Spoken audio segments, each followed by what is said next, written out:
I have this theory that timing, perseverance, and 10 years of trying will eventually make you look like an overnight success. The reason I came up with that is because I was reflecting back and I realized 1997 to 2007 is, me dropping out of school and starting a company, leaving the company, leaving Google, starting a company that doesn't work out again. Eventually that tumbles into Twitter and there's my overnight success. It's really only the co-founding of Twitter that anyone ever saw, and there's this hole in between. You need to be willing to fail spectacularly if you want to succeed spectacularly. Every time I failed and every time someone told me what was wrong about something, there was always something good that was about it. So I tended to look at the bright spots or the better part, whatever it was. It was always, the failure was really just process to get to the successful design, and I always felt like it was a team effort. I guess I just looked at it in a different way. Like, I didn't feel crushed. I felt like I was being given more input. But at the same time, it's an incredibly valuable thing to have tried and failed than not to have tried. I learned an important lesson about opportunity when I was in high school. I wanted to play sports, but I didn't know the rules of any sports.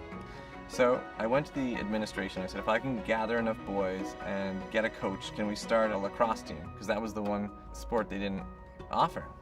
And so I did it, and I became the captain of the team, and I was really good at lacrosse, and we played all these games. And what I realized was that you don't have to wait for opportunity to present itself and then seize it. You can certainly do that, but you don't have to. Opportunity can be manufactured. So I created the circumstances. What I learned about opportunity early came to play later on when we were trying to build Odeo. We had started a podcasting company, and all of a sudden Apple decides it's going to get into podcasting. As we focused on what could we do that Apple's not doing, we came up with this idea of creating the right environment for opportunity to take root by just sort of declaring it a 2-week play zone. Work on the things that matter to you most. Come up with something that you really would like to work on for a long time.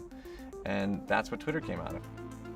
It's not just that this idea of a new definition of success is a fun idea. I think it's also that it has to be true. In order for humanity to move forward, we have to start realizing that we can't just take.